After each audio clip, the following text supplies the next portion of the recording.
العالمین والصلاة والسلام علی سیدنا محمد وآلہ الطاہرین۔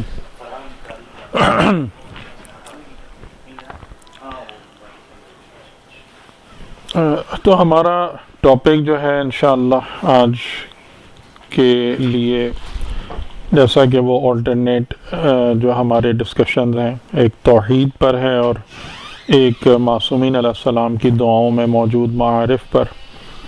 تو آج ہم دعاؤں کے حوالے سے بات کریں گے، اور یعنی اگرچہ کہ ہم بہت ساری دعاؤں پر بات کر چکے ہیں خدا کے فضل و کرم سے، اور ان میں موجود نکات کو اپنے ظرف کے مطابق اخذ اور حل کرنے کی بھی کوشش کی ہے، لیکن دعاؤں کا ذخیرہ بہت بڑا ہے، بہت بزرگ ہے۔ یعنی ایسا نہیں ہے کہ دعائیں جو ہیں وہ ہم بہت جلدی سے ان کو ایگزاسٹ کر لیں یا ختم کر لیں، اور ہم اس کو پورا کر بھی نہیں سکتے۔ اسی لیے میں نے پوری کوشش یہی کی ہے کہ اس میں سے جو مین کنسیپٹس ہیں اور جو بنیادی اور اہم باتیں ہیں آف فنڈامنٹل امپورٹنس، وہ آپ کے سامنے رکھ دیں، اور تاکہ اس کے ذریعے سے آپ کو کم از کم یعنی ائمہ علیہ السلام کی فکر کا اندازہ ضرور ہو جائے، جو کہ بڑا ضروری کام ہے۔ یعنی دین کے اندر اگر ہم یہ بات کہیں کہ دین کی جو بنیادی ریکوائرمنٹ ہے وہ یہی ہے کہ ہم اپنی سوچ اور فکر کو قرآن اور معصوم کے مطابق ڈھالیں۔ تو یہ one of the most important requirements ہے دیندار ہونے کی یا دین کو قبول کرنے کی۔ تو دعائیں ہمیں اس آبجیکٹیو کو اچیو کرنے میں بہت زیادہ ہیلپ کرتی ہیں، کیونکہ دعاؤں سے ہمیں یعنی کہ جیسے عام طور سے احادیث ہیں، تو احادیث میں بہت سارے مطلب عنوانات یوں بنتے ہیں کہ کوئی شخص آیا، اس نے امام سے سوال کیا اور امام نے اس کا جواب دیا۔ لیکن دعاؤں کے اندر جو بات ہے وہ یہ ہے کہ امام علیہ السلام خود ایک بات فرما رہے ہیں، خود ایک چیز پر گفتگو کر رہے ہیں خدا کی بارگاہ میں اور خدا کے سامنے۔ تو یعنی اس کو ہم یوں کہہ سکتے ہیں کہ جب ہم دعاؤں کی بات کرتے ہیں یا دعاؤں کا مطالعہ کرتے ہیں، تو دعا کے جو ٹاپکس ہیں یا دعا کے جو مضامین ہیں وہ معصومین علیہ السلام نے خود انیشیٹ کیے ہوئے ہوتے ہیں۔ ٹھیک ہے، یہ ایک بڑا ڈفرینس ہے دعا میں اور جنرل احادیث میں، اور اس سے جو فرق پڑتا ہے وہ یہ پڑتا ہے کہ ہمیں یعنی یہ بات سمجھ میں اچھے طریقے سے آنے لگتی ہے کہ خود امام کی نظر میں کن موضوعات کی اہمیت ہے، اور وہ اس ٹاپک کو یا اس چیز کو وہ کس طریقے سے ڈیل کرتے ہیں، کیسے اس پر گفتگو کرتے ہیں یا کیسے سوچتے ہیں۔ میرا اندازہ ہے کہ انشاءاللہ جتنا جیسے ٹائم کا ہے اور جو مہینے اب آ گئے ہیں، تقریباً اب جمادی الثانی شروع ہو رہا ہے، تو ہم دعا کا ٹاپک انشاءاللہ زیادہ سے زیادہ پھر رمضان تک ایکسٹینڈ کریں گے، اور اس کے بعد پھر ہم اور یعنی زیارات کا ارادہ ہے میرا، زیارات پہ گفتگو کرنے کا اس جگہ پہ انشاءاللہ تعالی، تو وہ دیکھیں گے۔ تو ہم نے پچھلے اس میں جیسے مناجات الشاکرین پہ بات کی تھی، شکر گزاری کی صفت پہ بات کی تھی۔ آج میں ایک دعا پہ گفتگو کرنا چاہ رہا ہوں، اور اس کے ذیل میں ایک پورا ٹاپک بلڈ ہوتا ہے جس پر ہم نے علیحدہ سے گفتگو نہیں کی ہے، اور وہ کیا ہے؟ یہ دعا نمبر 42 ہے صحیفہ سجادیہ کی، اور یہ دعا وہ ہے کہ جسے امام علی ابن الحسین علیہ السلام پڑھتے تھے قرآن ختم کرتے ہوئے، قرآن ختم کرنے کے بعد۔ تو اس دعا کو کیا نام دیا گیا ہے؟ دعائے ختم القرآن، قرآن ختم کرنے کی دعا۔ اچھا، ہمارے بھی بچے جب قرآن کریم کو اختتام کرتے ہیں، اس کو فنش کرتے ہیں، تو ایک چھوٹی سی دعا ہے جو دی جاتی ہے، جو زیادہ تر میں سمجھتا ہوں کہ اہل سنت کے سورسز سے آئی ہے، یا ہمارے اس میں بھی ہے، چھوٹی دعا بھی ہے، لیکن یہ دعا کافی تفصیلی ہے۔ ٹھیک ہے، اور اس دعا کے انڈر میں ہم یہ ٹاپک کہ خود قرآن کریم کی حقیقت، قرآن کی فضیلت، قرآن کی اہمیت دین میں اور دینی زندگی گزارنے کے حوالے سے اس کو بھی ان پیرالل لے کے چل سکتے ہیں اور سمجھ سکتے ہیں. صحیح. تو یعنی اگر جیسے میں آپ میں سے کسی سے سوال کروں کہ آپ ابھی تک خود قرآن کو کیا سمجھتے ہیں، یا آپ کے نزدیک قرآن کی یا آپ کی ریلیجس لائف میں کیا اہمیت ہے، کیا کہیں گے اس پر؟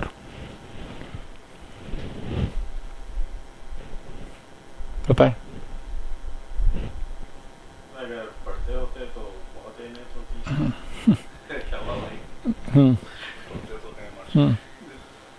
نہیں یعنی قرآن کو کس اس سے دیکھتے ہیں، کیا امپورٹنس دیتے ہیں، کیا نظر رکھتے ہیں قرآن پر؟ ایک ایسی ریالٹی جو ہم لوگ ریچ نہیں کر سکتے. نہیں وہ تو ایک الگ بات ہوگی، اسی طرح ہی لیکن اس کو ظاہر ہے کہ اگر وہ آپ کے لیے ایک ٹوٹلی ان نون چیز ہے تو پھر تو فائدہ ہی کچھ نہیں ہے. اگر ایک کمپلیٹ مسٹری باکس ہے تو پھر تو فائدہ نہیں ہوتا. مسٹری باکس نہیں سمجھے گا، اب تو کافی جیسے سمجھ میں آتا ہے. قرآن ہدایت ہے، اور جو آپ نے بتایا تھا نور بھی ہے، حق بھی ہے، تو وہ تو بیسکس ہیں. قرآن آپ کو جو ہے ایک گائیڈنس کے طور پہ آپ کو بتاتا ہے کہ آپ زندگی کیسے یوز کریں، گزاریں. یعنی ایک تو گائیڈنس کی بات ہے، اور ایک بات ہے فنڈامنٹل، موسٹ فنڈامنٹل گائیڈ کی.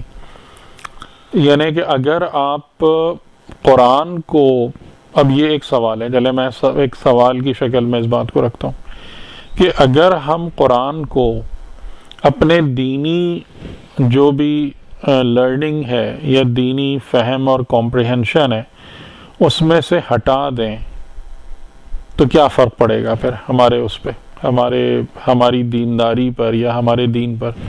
کوئی فرق پڑے گا؟ نہیں پڑے گا. پورا دینی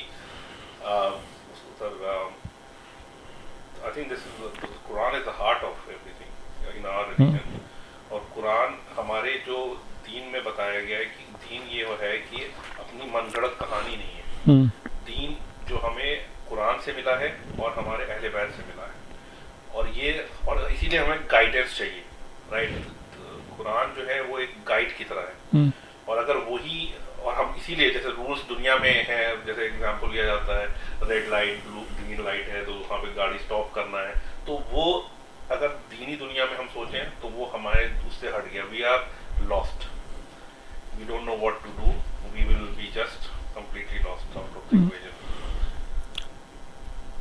جی ٹھیک ہے، ایگری کرتے ہیں اس سے. میرا دماغ فروزن ہے، میں زیادہ سوچ نہیں پا رہا ہوں. کیوں؟ مجھے لگتا ہے پریکٹیکل لائف سے اگر قرآن کو ہٹا دیں تو کوئی فرق نہیں پڑے گا ہم لوگ ریلیجن کو. کون سے ریلیجن کو؟ جو ہم لوگ عام طور سے فالو کر رہے ہیں اس پہ فرق نہیں پڑے گا، یا دین پر؟ یعنی پہلے یہ کہ نہیں، دین پہ تو فرق پڑے گا، دین تو بھی بیس ہی وہی ہے نا، فاؤنڈیشن ہی ہے. اور آپ کے دین پر فرق پڑے گا یا نہیں؟ نہیں، آپ کے اپنے دین پر، جو دین آپ لے کر چل رہے ہیں. قرآن نہ ہوتا تو آپ ابھی مطلب جیسے جی رہے ہیں ویسے جیتے. قرآن نہ ہوتا، ہاں بھائی دیکھیے جو ایک چیز کہی گئی ہے کہ اشتباہ، I may be using a wrong word, وہ مگر جیسے اہل سنت یا میں کہا جاتا ہے کہ اگر کوئی چیز آپ کو قرآن سے نہیں ملی یا فکر نہیں دے رہا ہے تو آپ اپنا دماغ لگا لو وہاں پہ، and then follow your own thing. تو اگر وہ چیز سب کے لیے ہٹا دی جائے تو every one would have started doing that, right. اور ہم لوگ تو جس مطلب ہم لوگ کو فریم ورک جو مل گیا ہے ہمارے امام نے دے دیا ہے، تو وہ basically it's all dependent on. یعنی کہ یہ بات میں اس لیے کر رہا ہوں کہ یہ بہرحال اس وقت ایک اچھا خاصا مطلب ایک کوشچن بھی ہے، ایک ڈائلیما بھی ہے کہ آپ کا جو دینی لینڈسکیپ ہے نا کافی حد تک وہ ود آؤٹ قرآن چل رہا ہے.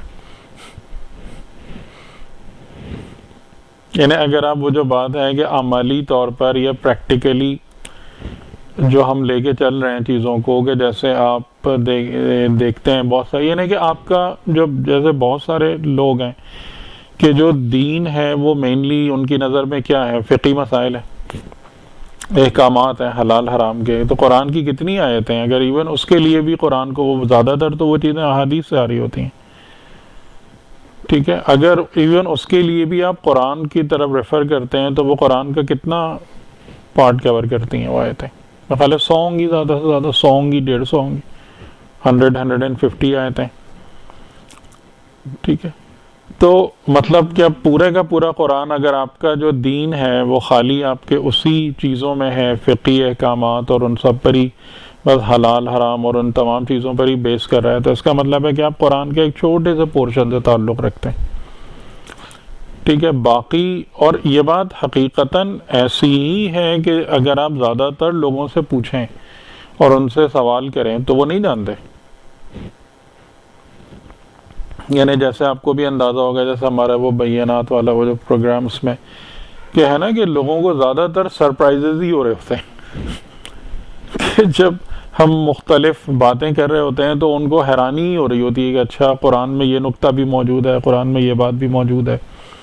یا جیسے میں نے کئی دفعہ اس ٹاپک پہ بات کی، پچھلی دفعہ بھی تھوڑا سا میں نے اس توحید والے درس میں بھی اشارہ کیا تھا کہ نیچرل ورلڈ کے بارے میں آیات آفاقی کے حوالے سے، مطلب قرآن نے بعض جگہوں پر کتنی ڈیپر لیول کی باتیں کی کہ جو سائنٹیفکلی یعنی باقاعدہ ریسرچ کو ڈیمانڈ کرتی ہیں کہ اگر آپ ان آیتوں کو سمجھنا چاہتے ہیں تو آپ یوں ہی نہیں سمجھ سکتے.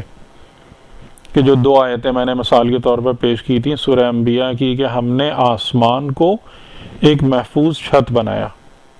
اب یہ پورا ریسرچ ٹاپک ہے کہ یہ جو آسمان ہمارے اوپر ہے یہ محفوظ چھت کیسے، اور یہ اب ہم کو آخر پچھلے 50 60 یا 100 سالوں میں ہم کو یہ بات سمجھ میں آ رہی ہے حقیقتاً کہ آسمان محفوظ چھت کیسے. ٹھیک ہے، ایسے ہی کلاؤڈ فارمیشن کی دوسری آیت میں نے بتائی تھی، یا ایک سورہ واقعہ کی آیت ہے فَلَا أُقْسِمُ بِمَوَاقِعِ النُّجُومِ کہ پس نہیں میں قسم کھاتا ہوں تاروں کے مواقع یعنی ان کے رستوں کی، یا کہہ لیں اس کے آربٹ کی. وَإِنَّهُ لَقَسَمٌ لَوْ تَعْلَمُونَ عَظِيمٌ اور اگر تم اس کا علم رکھتے ہو تو یقیناً یہ ایک عظیم قسم ہے.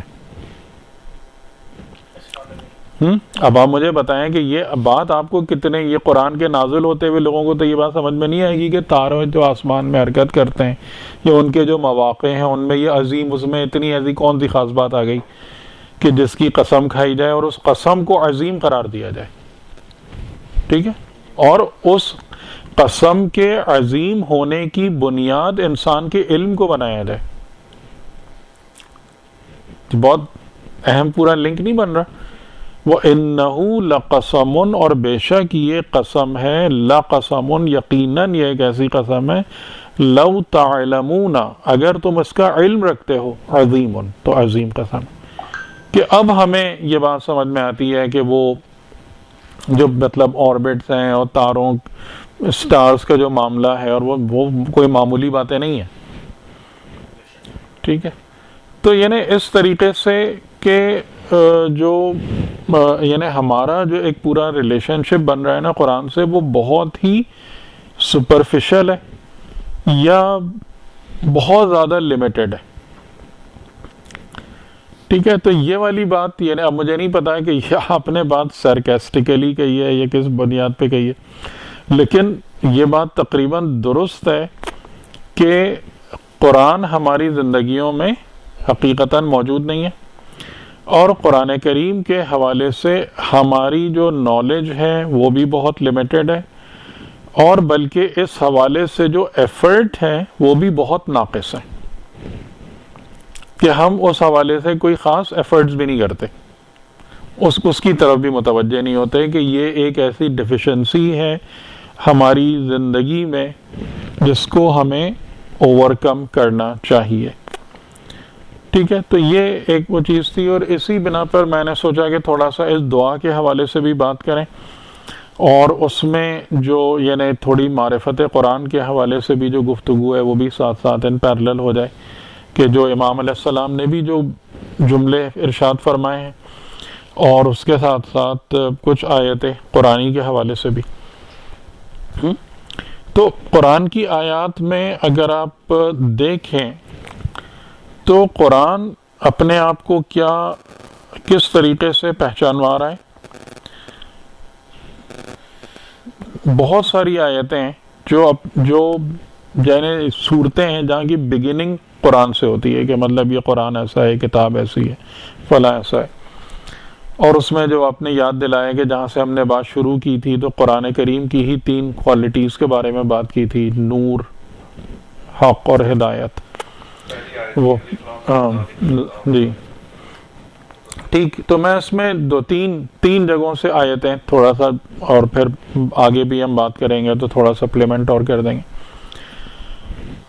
کہ سورہ نمل کی آیت ہے، ان دا بگننگ ہے سورہ نمل میں، بسم اللہ الرحمن الرحیم، طاسین تلک آیات القرآن و کتاب مبین، کہ وہ قرآن کی آیتیں ہیں اور کتاب مبین. مبین کا مطلب کیا ہے کہ وہ کتاب جو روشن ہے، جو بین ہے.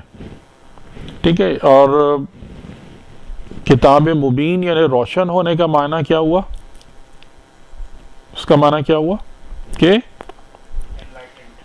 حق کو باطل سے وہ کر دیتے. ہاں یعنی دیکھیں روشن، ایک مثال کے طور پر اس بات کو تھوڑا سا غور کیجیے گا کہ ایک چیز ہے جو یعنی فار ایگزامپل مثال کے طور پر ایک ڈائمنڈ ہے کہ ڈائمنڈ اگر آپ لائٹ میں رکھتے ہیں تو بڑے کلرز دیتا ہے، اس میں سے لائٹ ایمٹ ہوتی ہیں، لیکن وہ ڈائمنڈ جو ہے نا خود آپ نے اس کو ایک لوہے کے اور اس کے باکس کے اندر بند کر کے ڈال کے اور تجوری کے اندر رکھا ہوا ہے. کیا میں کہہ سکتا ہوں اس کے بارے میں کہ یہ ہیرا روشن ہے؟ یہ نہیں کہہ سکتا. لیکن میرے لیے تو روشن نہیں ہے نا، وہ تو کتنے پردوں میں بند ہے. تو جب قرآن کے بارے میں کہا جا رہا ہے کہ یہ کتاب مبین ہے تو اس کا کیا مطلب ہے کہ یہ بذات خود تو روشن ہے لیکن بہت سارے پردوں کے اندر بند ہے کہ میں تو دیکھ ہی نہیں سکتا اس کو. یہ مطلب ہے اس کی کتاب مبین ہونے کا. یا کتاب مبین ہونے کا مطلب یہ ہے کہ یہ ایک ایسی لکھی ہوئی حالت میں ہے کہ جو میرے لیے روشن اور ظاہر اور واضح ہے. ان دو چیزوں کا فرق سمجھ رہے ہیں نا؟ مطلب سبجیکٹ ضروری ہے، اگر سبجیکٹ نہیں میرا اس سے کنیکشن ضروری ہے، میرے لیے روشن ہونا. ٹھیک ہے. یعنی جیسے آپ بعض اوقات ایک جملہ ہم کہتے ہیں نا کہ کچھ ٹیچرز ایسے ہوتے ہیں کہ جو اپنی ذات میں بے انتہا قابل ہوتے ہیں لیکن وہ اس سبجیکٹ کو سمجھانے کے صلاحیت نہیں رکھتے، سمجھا نہیں پاتے. تو کیا وہ ٹیچر آپ کے لیے روشن ہے یا نہیں ہے؟ نہیں. جی السلام علیکم. آج ادھر آ جائیں. نہیں سورہ یاسین میں بھی یہی ہے، سورہ یاسین والقرآن الحکیم. اس کے بعد جو آیتیں ہیں وہ بتاتی ہیں کہ تم کو توق کی طرح کر دیں گے. تو یہ چیز آپ جو کہہ رہے ہیں وہ ہاں یعنی کتاب مبین ہونے کا مطلب میرے لیے روشن ہونا چاہیے، میرے لیے آسان ہونا چاہیے. ہاں ہاں ہاں. تو اس کا مطلب ہے آپ خود کسی توق میں پھنسے ہوئے ہیں لیکن کتاب انسانوں کے حوالے سے روشن ہے. ٹھیک ہے. یعنی کہ یہ وہ کتاب نہیں ہے کہ جس کے بارے میں کوئی یہ کہے کہ بھائی سمجھ میں نہیں آتی یا اس کو سمجھنا بہت زیادہ مشکل ہے، کلیئر نہیں ہے. یہ والی بات کوئی نہیں کہہ سکتا. یہ فرق سمجھ میں آ رہا ہے نا کہ کچھ چیزیں بذات خود ہوتی ہیں بہت خوب، بہت عمدہ، لیکن دوسروں کے لیے فائدہ مند نہیں ہوتی. یعنی جیسے عام طور سے جو علم فلسفہ ہے، علم کلام ہے، اپنی حیثیت میں بہت کچھ روشن کر دیتا ہے لیکن عام فہم نہیں ہے. ایک عام آدمی اگر اس کی روشنی یا اس کی حکمت سے فائدہ اٹھانا چاہتا ہے بہت مشکل ہے.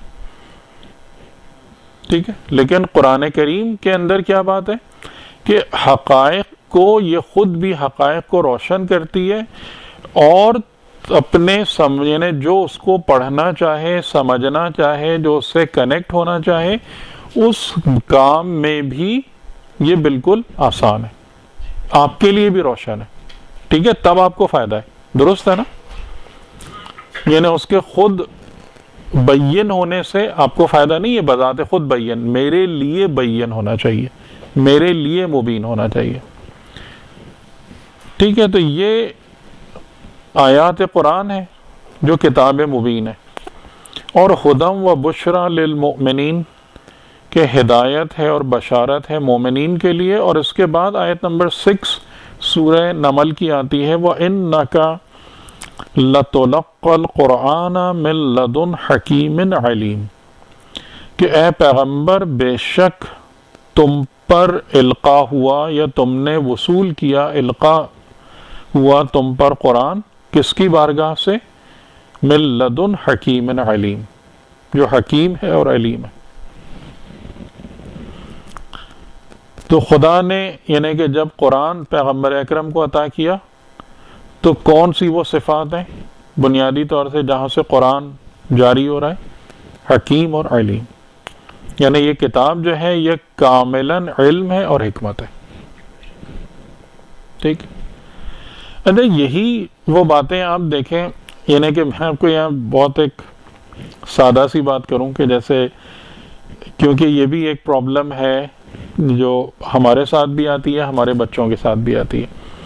وہ پرابلم کیا ہے کہ آپ کے دین کی بنیادوں کو ہمیشہ یعنی یا تو کویسچن کیا جاتا ہے یا اس پر ڈاؤٹس ریز کیے جاتے ہیں، جیسے قرآن ہے درست نہیں ہے، فلاں ہے فلاں ہے، خود سے لکھ دیا، یا نعوذ باللہ کو ایک جو اعتراض کرسچنز اور جیوز قرآن پہ کرتے ہیں وہ بہت زیادہ کیا ہے، ہماری اس کی کاپی ہے، اس کی نقل کر دی، جو کہ بہت آسانی سے، یہ تو بہت ایزیلی ریفیوٹ ہو سکتا ہے یہ والی بات، ٹھیک ہے؟ یعنی یہ صرف ایسا نہیں ہے کہ وہ نام جو بائبل میں لیے گئے یا توراہ میں لیے گئے اگر وہ نام قرآن میں موجود ہیں تو یہ اس کی کاپی ہے، تو بالکل بھی نہیں ہے۔ لیکن آپ مجھے ایک بات بتائیں کہ دنیا میں آپ نے کوئی بھی ایسی سٹوری بک یا ایسی کتاب پڑھی ہے کہ جس میں ایک جملہ بھی معیار سے گرا ہوا اور پست اور رقیق نہ ہو؟ کوئی ایک کتاب آپ مجھے بتائیے، کوئی ایک بک بتائیں مجھے کہ جو دنیا میں انسانوں نے لکھی ہو، جس میں کہانیاں ہوں اور یہ سب چیزیں ہوں اور مختلف لوگوں کو، کیونکہ ظاہر ہے کہ اگر یہ نعوذ باللہ خدا کی طرف سے نہیں ہے تو پھر کسی نے لکھی ہے لوگوں کو اٹریکٹ کرنے کے لیے، پھر تو یہی بات ہو سکتی ہے نا، اور کیا؟ یعنی جو ہمارا یقین اور ایمان ہے کہ یہ کلام خدا ہے اور عین حق ہے، جس کا ایک ایک لفظ مطابق حق ہے، اور ہم جب اس میں غور کرتے ہیں، اس کی گہرائی میں جاتے ہیں تو ہم اس کو ایسے ہی پاتے ہیں۔ لیکن اگر اس پر یہ الزام لگے کہ اگر یہ کلام خدا نہیں ہے، من جانب اللہ نہیں ہے، تو پھر کیا ہے؟ کسی انسان نے لکھی ہے، ٹھیک ہے؟ اور جب انسان جب کوئی بھی اس قسم کی کتابیں لکھتے اور کمپائل کرتے ہیں تو اس میں فینٹیسی بھی ہوتی ہے، فیسینیشنز بھی ہوتے ہیں، اور سب سے زیادہ جو ایک بہت اہم مطلب لوگوں کی نظر میں جو بہت اہم انگریڈینٹ ہے کہ تھوڑی بہت مطلب لچر پن، فحاشی، یہ وہ ہر بک کے اندر شامل ہوتی ہے، یا گرے ہوئے معیار سے گرے ہوئے جملے ہوتے ہیں، ٹھیک ہے؟ کیوں؟ اس کی وجہ کیا ہوتی ہے کہ اگر کوئی انسان ایک فلم یا مووی یا میڈیا یا بک جب کمپائل کرتا ہے اور وہ لوگوں کو زیادہ سے زیادہ اٹریکٹ کرنا چاہتا ہے تو وہ یہ اس بات کو دیکھتا ہے کہ جو سوسائٹی کا کراس سیکشن ہے وہ کتنے قسم کے لوگوں پر مشتمل ہے، ٹھیک ہے؟ یہ ضروری نہیں ہوتا بعض اوقات کہ اگر کوئی مووی بنا رہا ہے تو اس کو اس بات کا شوق ہے کہ وہ اس میں گھٹیا میٹیریل ڈالے، لیکن وہ لازمی طور پر کیوں ایڈ کرتا ہے؟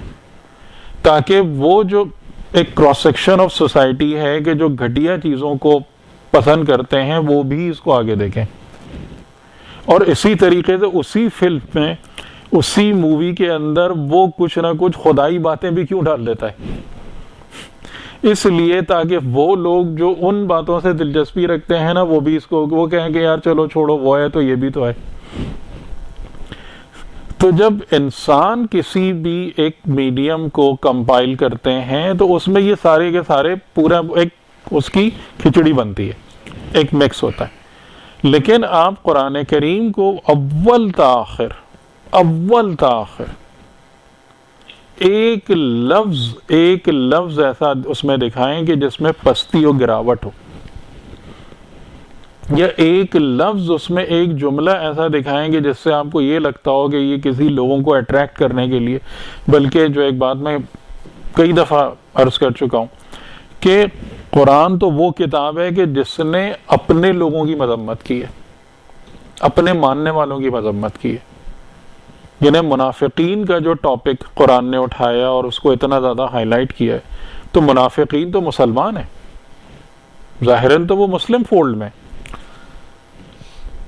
تو یہ تمام کی تمام چیزیں جو ہے نا، یہ خود اس کی حقانیت کا ایک بہت بڑا ثبوت بنتی ہیں. اور جو کچھ بھی ہے یعنی کہ اس کی بنیاد کیا ہے؟ من لدن حکیم علیم. اس کو نازل کرنے والی ہستی اپنے آپ کو کیسے پہچانوا رہی ہے؟ میں کون ہوں؟ حکیم اور علیم. ٹھیک ہے، یہ بہت بڑی بات ہے، یہ بہت بڑا دعویٰ ہے کہ یعنی جس نے بھی اس کو نازل کیا، جس نے بھی اسے عطا کیا، جس نے بھی اسے پیغمبر کو دیا، وہ کون ہے؟ حکیم و علیم ہے. یعنی یہ سراسر علم و حکمت ہے یہ کتاب. ٹھیک، رسول اللہ کا کہیں ذکر آتا ہے کہ وہ بھی حکیم ہے، حکیم ہے وہ بھی، ایسا کوئی ذکر ہے قرآن؟ ہاں ہوگا. اور اس میں دیکھیں ایک بات جو میں اس کو تھوڑا سا انڈائریکٹ آپ کو جواب دے دوں اسی بات کا، کہ اگر آپ سورہ جمعہ کی آیت پڑھیں گے جس میں رسول کے فنکشنز کو بتایا گیا ہے کہ رسول کو خدا کی طرف سے کیا ذمہ داری دی گئی ہے، تو وہ ذمہ داری کیا ہے؟ هو الذی ارسل رسولہ بالہدی ودین الحق، کہ والذی بعث فی الامیین رسولا منہم یتلو علیہم آیاتہ. نمبر 1 آیات خدا کی تلاوت کرنا، یعنی یہ قرآن نازل کیا، یہ پڑھ کے سناؤ لوگوں کو. وَيُزَكِّيهِمْ، لوگوں کے نفوس کا تزکیہ کرنا، یعنی جو آیت خدا کی تلاوت کو سن کر اسے قبول کرے، پھر اس کے بعد اگلا کام آپ کو کیا کرنا ہے؟ نفوس کا تزکیہ کرنا. یعنی رسول کی ذمہ داری معلم اخلاق. ٹھیک ہے، اور اس کے بعد آخر میں یزکیہم ویعلمہم الکتاب والحکمہ، ان کو علم عطا کرو کتاب اور حکمت کا.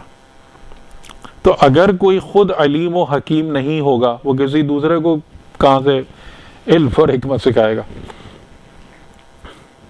ٹھیک، صحیح. آپ دیکھ رہے ہیں اس میں کہ اس کی علم و یعنی کتاب کے ذریعے سے علم و حکمت کے دیے جانے کی بنیاد تزکیہ نفس ہے. کہ اگر یزکیہم والی سٹیج اکمپلش نہیں ہوگی تو کتاب کا علم اور حکمت حاصل نہیں ہو سکتی، رسول نہیں دے پائیں گے. ٹھیک ہے، اگر نفوس تزکیہ شدہ نہیں ہوں گے، ناپاک نفوس میں رسول علم کتاب اور حکمت نہیں ڈال سکتے. یہ بات کلیئر ہو رہی کہ یعنی یہ کتاب جو ہے اس کی بنیاد سراسر علم اور حکمت پر ہے. اس کا نازل کرنے والی ہستی علیم و حکیم ہے. ٹھیک ہے، یہ ایک پوائنٹ آپ نے نوٹ کر لیا قرآن کے بارے میں. صحیح. اچھا، اس کے بعد سورہ زخرف کی آیت ہے، یہ بھی بگننگ ہی ہے. بسم اللہ الرحمن الرحیم، حامیم والکتاب المبین انا جعلناہ قرآنا عربیا لعلکم تعقلون. کہ قسم ہے کتاب مبین کی، یعنی وہ کتاب جو روشن کرتی ہے، روشن کرنے والی ہے، خود روشن ہے. انا جعلناہ قرآنا عربیا، اس قرآن کی ظاہری شکل کیا ہے کہ یہ زبان عربی کے لباس میں آیا ہے تمہارے پاس. کیوں آیا ہے؟ لعلکم، اس امید پر ہم نے اس کو عربی زبان میں تمہارے لیے بھیجا، قرار دیا، لعلکم تعقلون، کہ تاکہ تم عقل والے بن جاؤ۔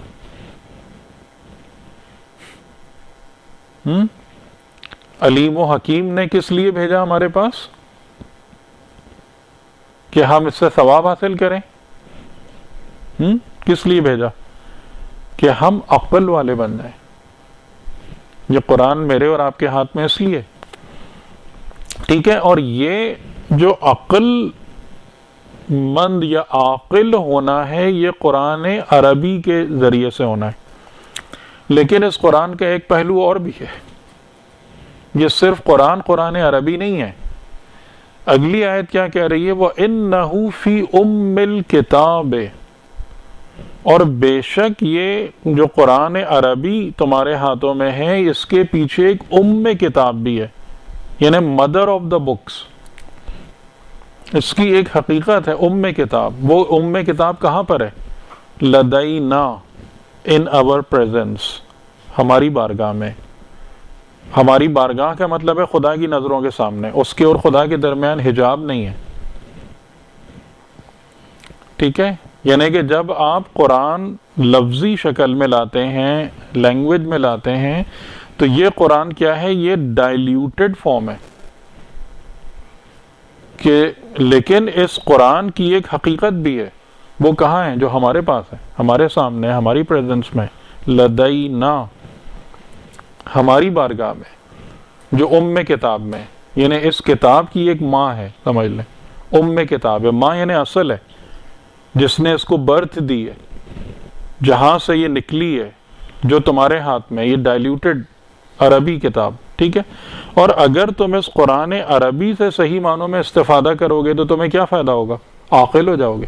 اور عاقل کے لیے میں امید کرتا ہوں کہ آپ کے ذہن میں وہ سب محفوظ ہوگی، وہ تعریف عاقل والی، عقل و حکمت والی، جو ہم نے آپ کو بتائی تھی، ٹھیک ہے؟ عقل مند کا مطلب خالی یہ نہیں کہ وائز ہو جائے، وہ پورا پروسیس ہے، عاقل اور حکیم ہونے والا، ٹھیک؟ تو تعقلون، لیکن اگر تم اس جگہ تک پہنچ جاؤ گے، اس عقل والے مرحلے تک آ جاؤ گے، تو تمہارے لیے پھر ایک نیا دروازہ کھلے گا۔ وہ دروازہ کون سا ہے؟ کہ then you can ascend into the heavens، پھر تم ملکوت میں داخل ہو سکتے ہو، اور کہاں تک پہنچ سکتے ہو؟ کتاب تک پہنچ سکتے ہو۔ بات سمجھ میں آ رہی؟ یعنی اس کتاب عربی کو اگر تم سمیٹنے میں کامیاب ہو گئے، اس کو اپنے اندر جذب کر لیا، تو یہ اینڈ آف دا روڈ نہیں ہے قرآن کے حوالے سے، بلکہ پھر یہ قرآن عربی تم کو عاقل اور حکیم بنانے کے بعد کہاں لے جائے گی؟ آسمانوں میں لے جائے گی، بلندیوں میں لے جائے گی، تمہیں ملکوت و جبروت کی سیر کرائے گی، اور پھر تم کہاں تک پہنچو گے؟ اس کتاب تک پہنچو گے، ٹھیک ہے؟ جو کتاب کہاں پر ہے؟ ہماری بارگاہ میں، ہماری پریزنس میں۔ اور ہم کون ہیں؟ لعلی حکیم، علی یعنی اعلیٰ اور حکیم، ٹھیک؟ تو اس سے آپ کو اندازہ ہو رہا ہے نا حکمت کی اور علم اور ان سب کی بلندیوں کا، ٹھیک؟ اور اس کا ثبوت وہی سورہ واقعہ کی آیت میں ہے، اِنَّهُ فی کتاب مکنون، یعنی یہ جو قرآن ہے یہ کہاں پر ہے؟ ایک چھپی ہوئی کتاب میں، یعنی یہ کتاب چھپی ہوئی کتاب ہے۔ یہ وہ نہیں ہے کہ جس سے تم کنیکٹ ہو سکتے ہو، یہ وہ نہیں ہے جس کو تمہارے لیے ہم نے آسان کر کے زبان عربی میں، وہ کتاب وہ نہیں ہے۔ کتاب، یہ کتاب مکنون جو لدینا ہے، وہ مکنون ہے، چھپی ہوئی ہے، ایک خزانے کے طریقے سے۔ فی کتاب مکنون لا یمسہ الا المطہرون، اس تک نہیں پہنچ پاتے، اس کو ٹچ کرنے کی صلاحیت نہیں رکھتے مگر جو مطہرون ہیں، یعنی جن کو پاک کر دیا گیا ہے۔ تو یہ بات سمجھ میں آ رہی ہے نا کہ آپ اگر قرآن عربی کو قبول کر لیں، قرآن عربی پر عمل کر لیں، قرآن عربی کے حامل ہو جائیں، عاقل ہو جائیں، اس کی برکت سے حکمت حاصل کر لیں، تو then you ascend up، پھر آپ اوپر کی طرف سفر کرتے ہیں۔ اور کس طرف سفر کرتے ہیں؟ کتاب کی طرف جو خدا کی بارگاہ میں جو چھپے ہوئے خزانے کی مانند ہے، اور اس کو ٹچ نہیں کرتے مگر وہ لوگ جو جنہیں پاک کر دیا گیا ہے. یہ قرآن ہے. صحیح، یعنی یہ 3 آیتیں جو ہیں یہ قرآن ہے، قرآن کی حقیقت ہے. تو اب یہ فیصلہ ہم کر لیں کہ بھئی اب اس حقیقت کو اپنی زندگی میں رکھنا ہے نہیں رکھنا ہے. یہ اب اس کو سمجھنے کے بعد اب یہ فیصلہ ہم کر لیں کہ اس سے میرا مطلب ہونا چاہیے نہیں ہونا چاہیے. اس میں جو سورہ بقرہ میں ایک جی آیت ہے 269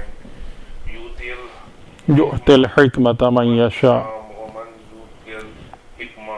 ومن یؤت الحکمۃ فقد اوتی خیرا کثیرا.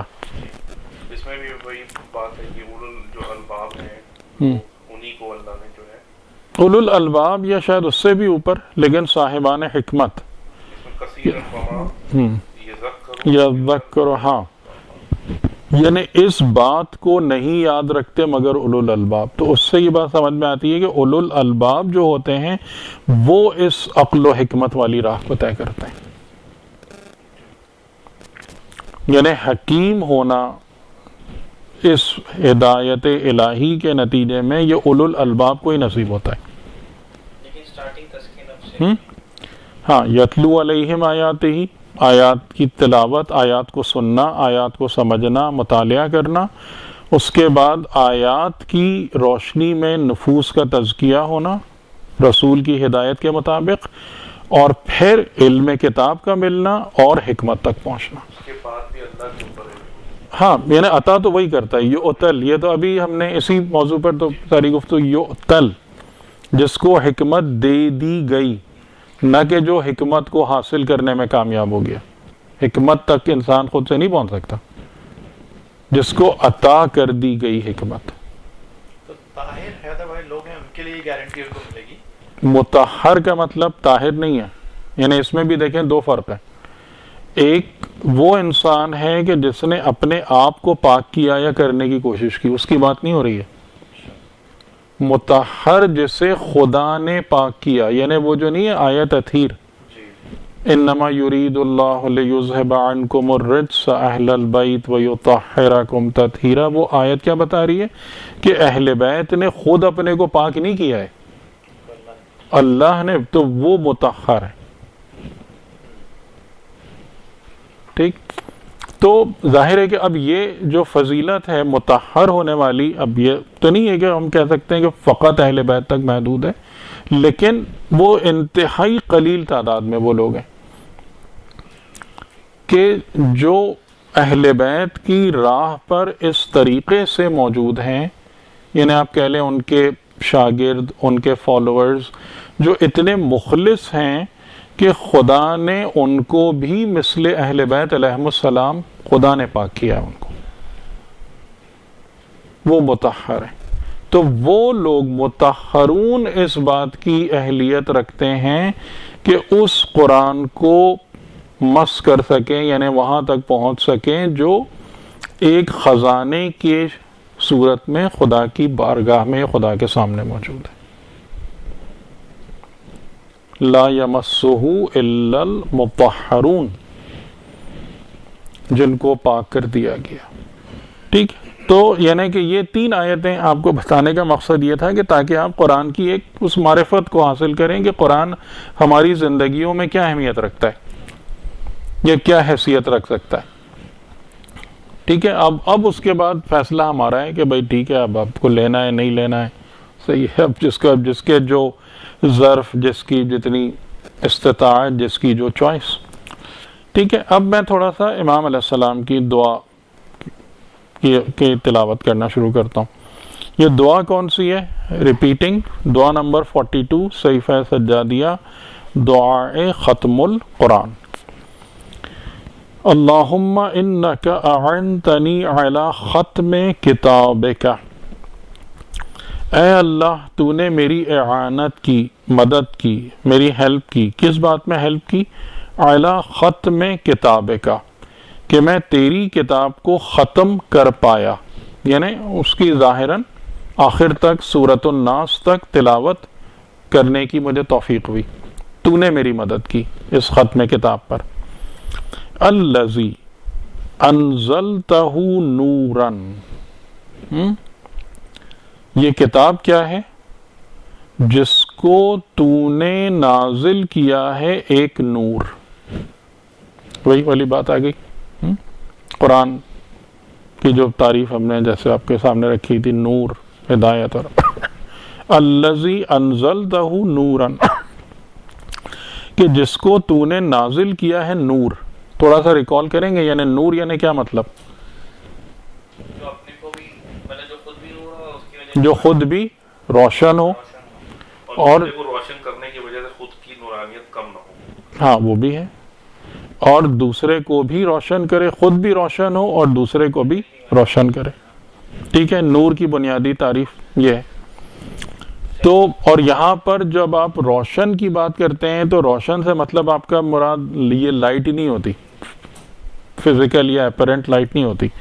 مطلب روشن کی بھی ایک تعریف اچھے سے سمجھ لیجیے گا کہ روشن کا مطلب یہ ہے کہ حقیقت سے قریب کر دینا. ٹھیک ہے، یعنی آپ کسی بھی چیز کو اگر روشن کرتے ہیں یا کسی بھی چیز کے بارے میں آپ یہ کہتے ہیں کہ وہ روشن ہو گئی یا انلائٹنڈ ہو گئی یا نورانی ہو گئی، تو اس کا مطلب کیا ہوتا ہے کہ وہ جہالت سے دور ہو کر حقیقت سے نزدیک ہو گئی. نور بھی ہو سکتا ہے، ایسے کوئی ٹیچر پڑھا ہاں بالکل، علم نور ہے، العلم نور.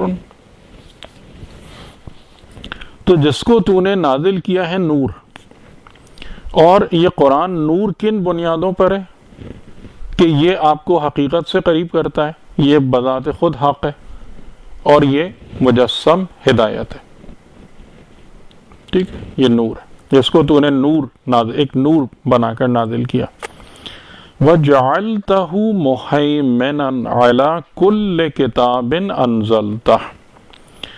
مہیمن کا مطلب یہ ہے کہ جس کو تو نے پناہ دینے والا، بچانے والا، حفاظت کرنے والا بنایا. کس کا حفاظت، یعنی کس کو اپنی پناہ میں لینے والا بنایا؟ علی کل کتاب انزلتہ، جتنی بھی تو نے کتابیں نازل کی ان سب کی قرآن مہیمن ہے. مہیمن یعنی اس کو اپنے گھیرے میں لینے والی، ان کی حفاظت کرنے والی. کہ اگر مثال کے طور پر توریت اور انجیل اور یہ کتابیں اگر زندہ ہیں یا ان کے جو بھی مضامین ہیں اگر آپ اس کو دیکھیں گے اور پرکھیں گے تو وہ اس کا سٹینڈرڈ کیا ہے؟ خود قرآن ہے. یعنی قرآن اس کی محافظ ہے. ٹھیک ہے، یعنی اس بات کو آپ سمجھ رہے ہیں کہ جیسے آج کی دنیا میں اگر آپ تورا اور بائبل کو دیکھتے ہیں تو اس میں بہت ساری خرافات اور یہ سب، تو اگر آپ اس بات کو جاننا چاہتے ہیں کہ خدا نے کیا نازل کیا تھا، اور اگر آپ کو یہ بات پتہ چل رہی ہے کہ انجیل اور تورا بھی خدا کی نازل کی ہوئی کتاب ہے، اور آپ کہتے ہیں بھائی یہ کس قسم کی باتیں اس میں موجود ہیں، تو آپ کس کی طرف آئیں گے؟ جو اس کا مہیمن ہے، یعنی قرآن کی طرف آئیں گے. اور وہاں قرآن کو ریفر کرنے کے بعد آپ اس بات کو سمجھیں گے کہ انجیل اور تورا میں کیا چیز ابھی ہمارے سامنے صحیح ہے اور کیا غلط ہے. ریفرنس کہہ سکتے ہیں، مین ریفرنس نہیں، یعنی جیسے ایک چیز ہوتی ہے نا کہ جو دوسرے کو اپنے گھیرے میں لے لے، اپنے پروٹیکٹیو اس میں وہ لے لے. کہ یعنی اگر آپ اس بات کو دیکھنا چاہیں آج کہ کیا انجیل اور تورا خدا کی نازل کی ہوئی کتاب ہے، تو آپ اس کو بذات خود دیکھ کر اس جگہ تک نہیں پہنچ سکیں گے. ٹھیک ہے، کہ اس کا یعنی انجیل اور توریت جو ہیں وہ بذات خود کس پر تکیہ کیے ہوئے ہیں؟ سبسیٹ بھی ہیں، اور یعنی اس کی بیس یعنی قرآن ان کی بیس ہے، قرآن ان کا محافظ ہے، قرآن ان کو اپنے گھیرے میں لینے والا ہے. قرآن ہی اس بات کو بتاتا ہے کہ اس میں کیا چیز حق ہے اور کیا محرف ہو گئی.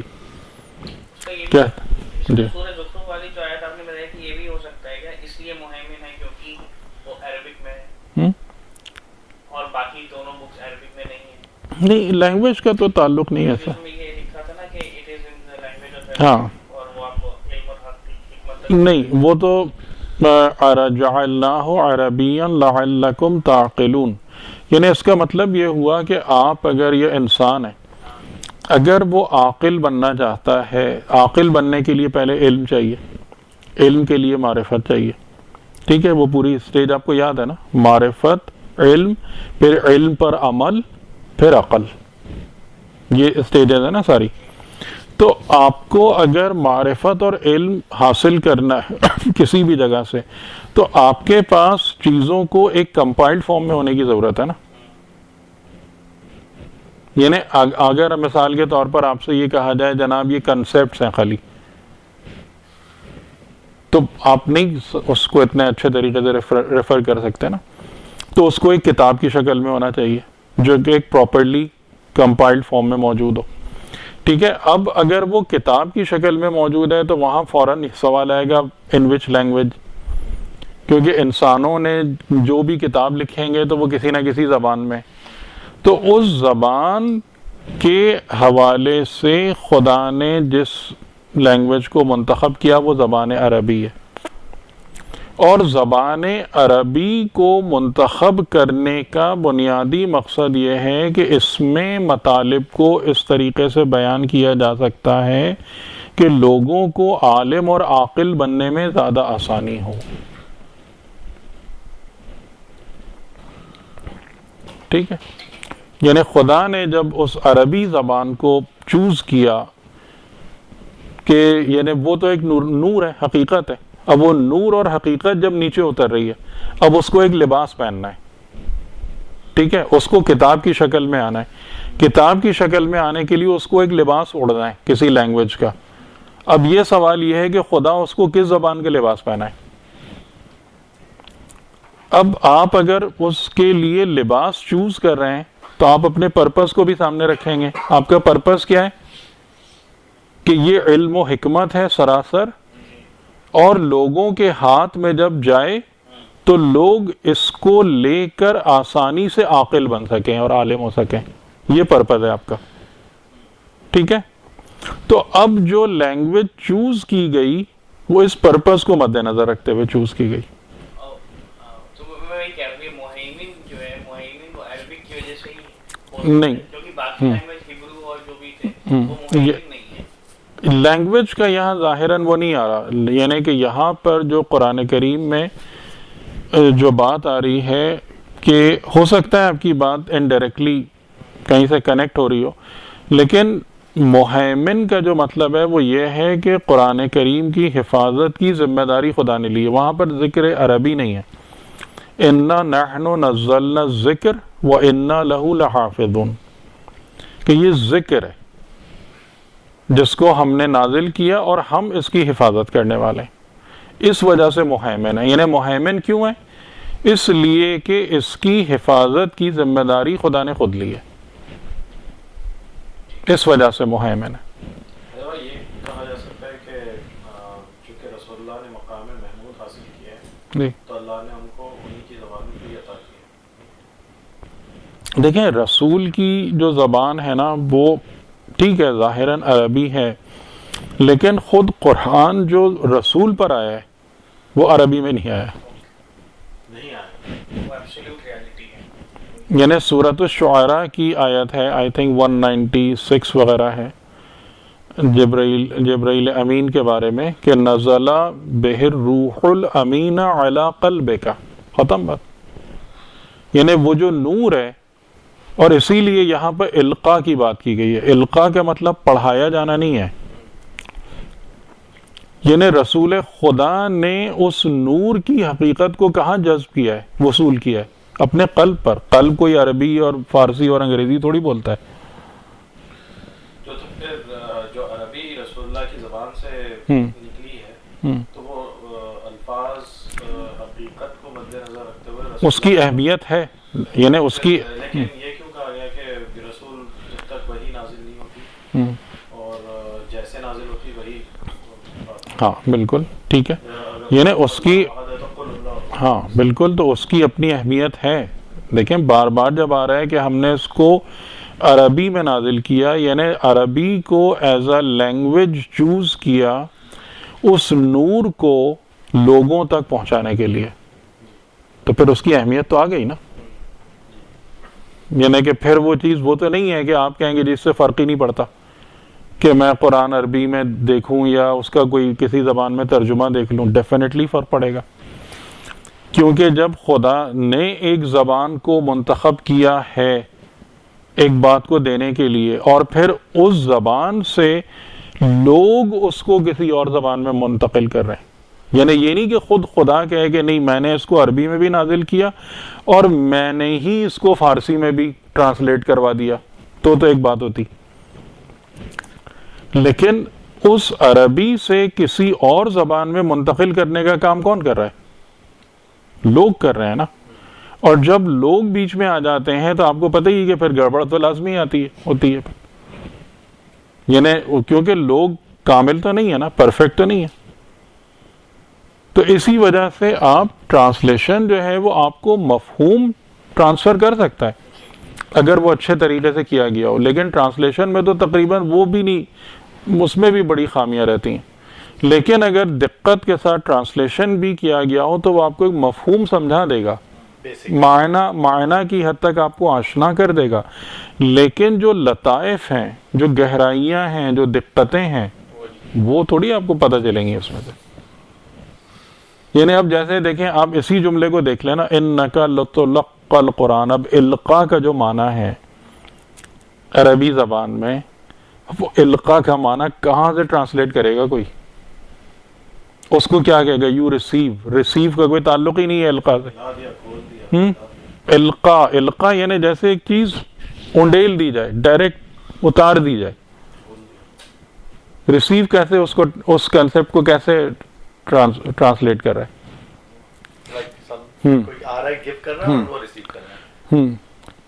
ٹھیک ہے، وہ ایک بالکل الگ بات ہے نا۔ القاء کا مطلب وہ ڈائریکٹ ریسیپشن یا فزیکل ریسیپشن نہیں ہے، یعنی جیسے آپ اس کو کہیں کہ ایک طالب علم ہے جو بہت لائق ہے، اس کی فریکوینسی ٹیچر کی فریکوینسی سے 100% میچ کرتی ہے، اور ٹیچر نے ایک بات کہی اور وہ بات شاگرد کے دل میں اتر گئی، یہ القاء ہے۔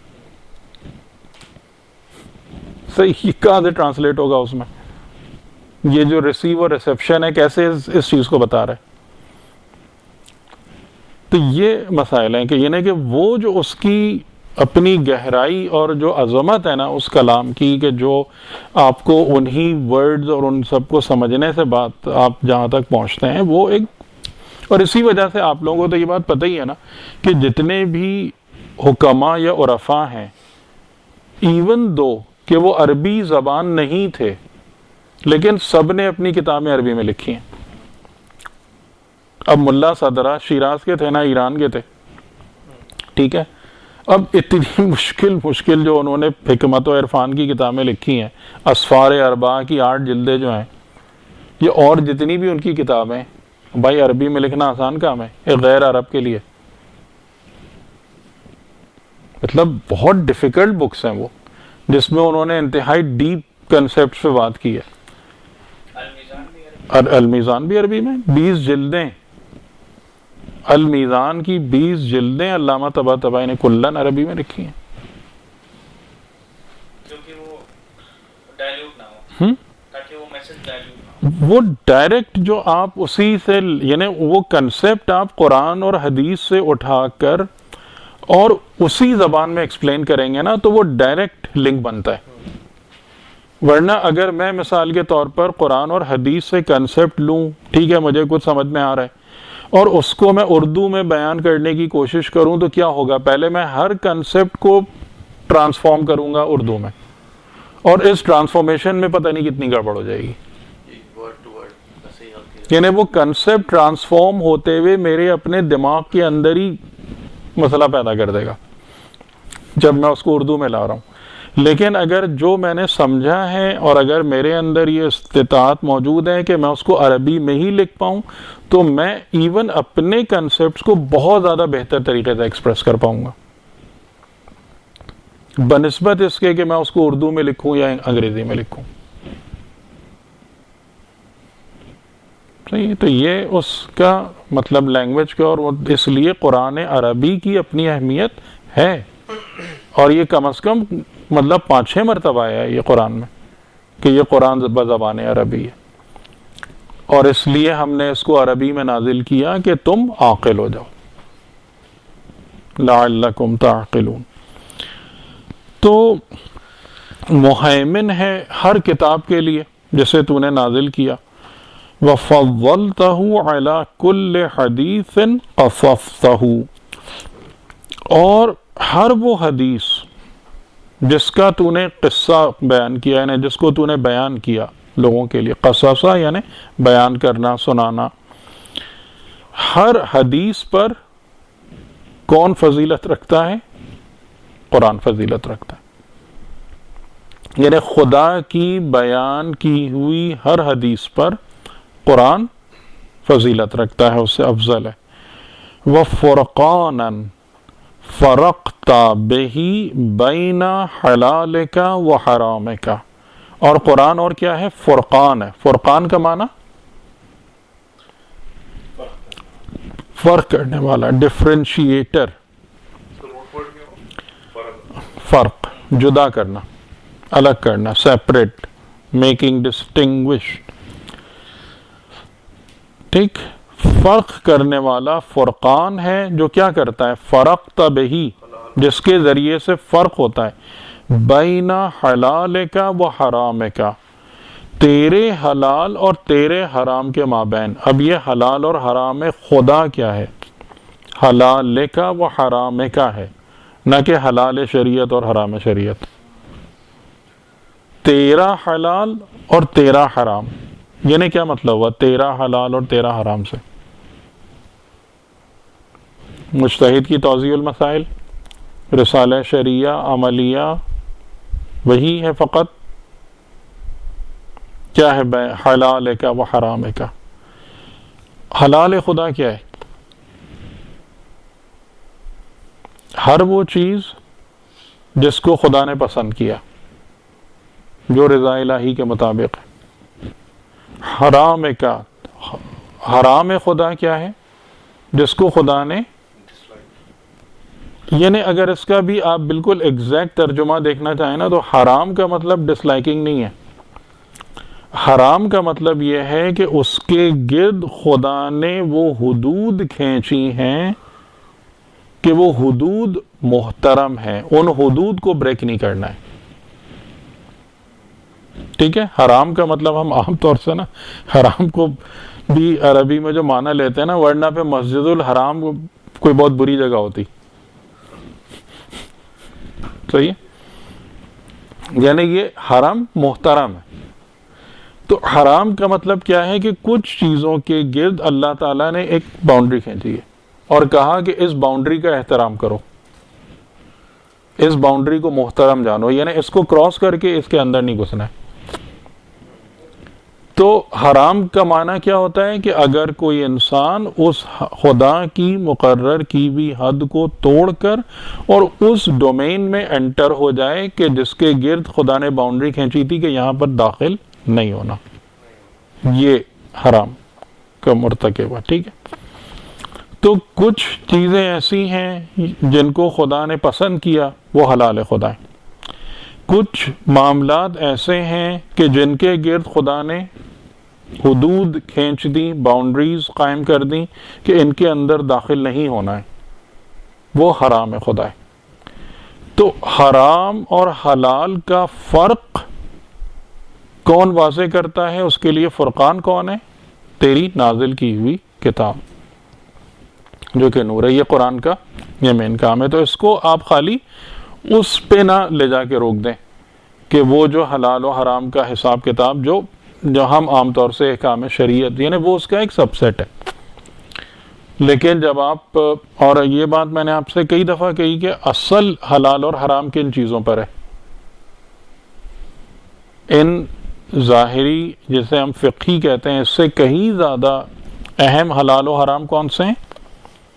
اخلاقی حلال و حرام، ٹھیک، اس سے کہیں زیادہ اہم ہے، جن کا تعلق آپ کے تزکیے سے ہے۔ یعنی آپ مثال کے طور پر کہ نماز کے اندر تمام فقہی آداب کا لحاظ رکھیں بہترین طریقے سے، وضو، سب ظاہری آداب جتنے لکھے ہوئے کتاب میں، مستحب واجب سب کریں، ہر مکروہ سے پرہیز کریں، اور نماز ادا کرتے ہوئے نفس میں ریاکاری ہو، فائدہ ہوگا کسی چیز کا. اور سورہ ماعون کی آیت کے مطابق فویل للمصلین اس کیٹیگری میں چلے جائیں گے. کیوں؟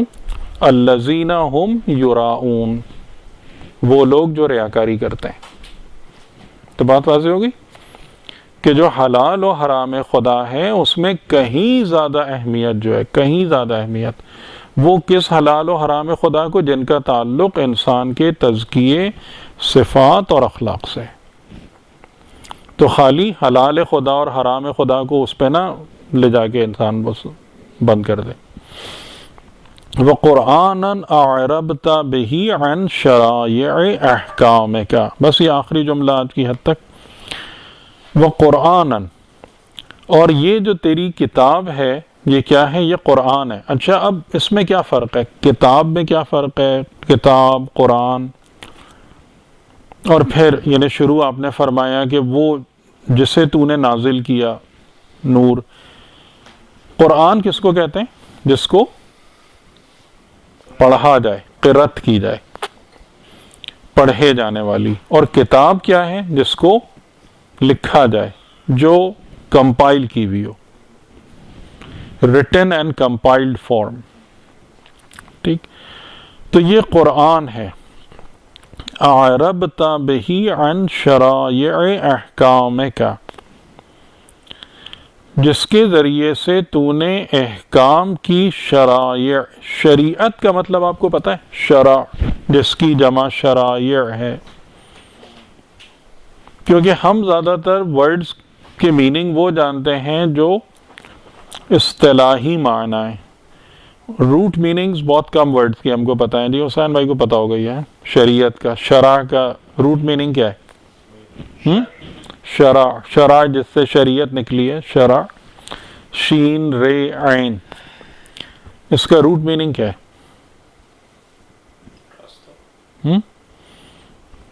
اس کو ذہن میں رکھیے گا، یہ بہت یعنی بڑا امپورٹنٹ ہے یہ میننگ جو ہے نا.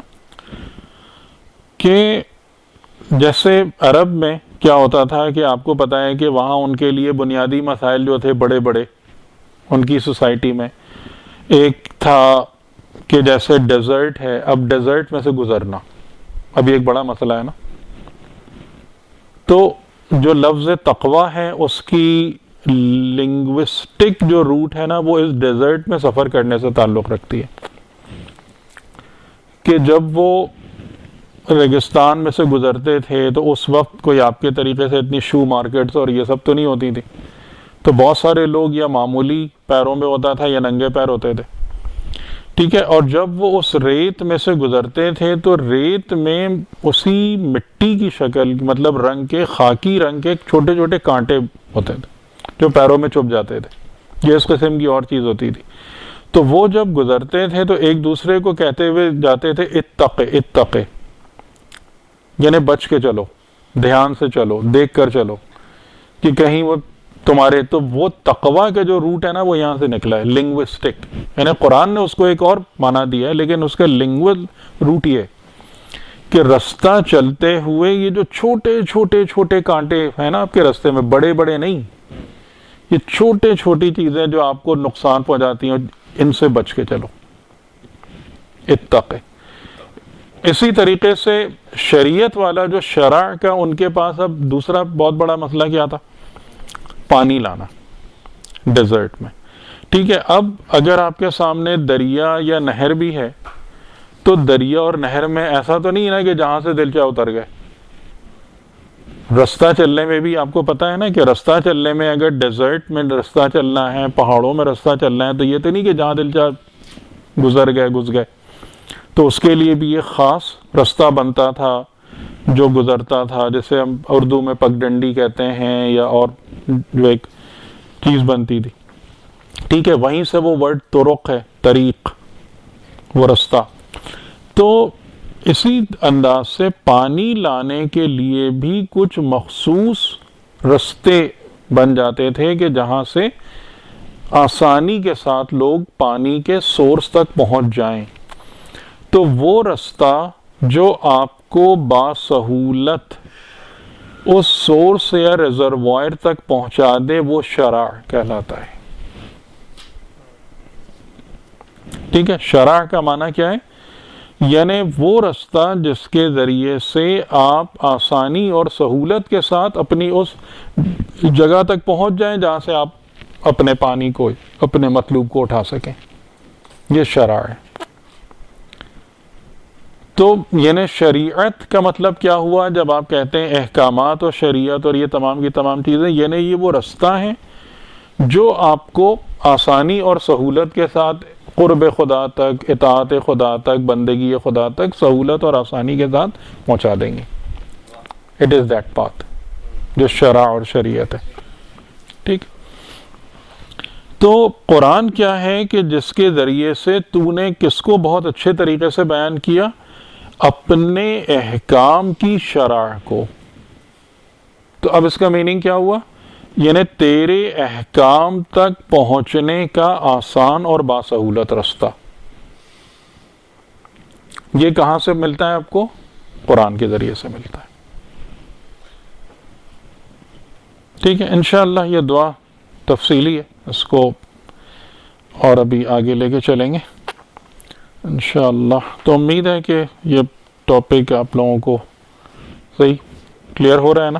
الحمدللہ. تو اس حوالے سے قرآن اور قرآن کی معرفت اور قرآن کی فضیلت کے حوالے سے بھی کچھ باتیں سامنے آ گئیں، اور یہ دعا اور اس کے اندر اور بھی بہت خوبصورت اور بہترین چیزیں آگے آئیں گی انشاءاللہ. ٹھیک ہے، اللہم صلی علی محمد و آل محمد.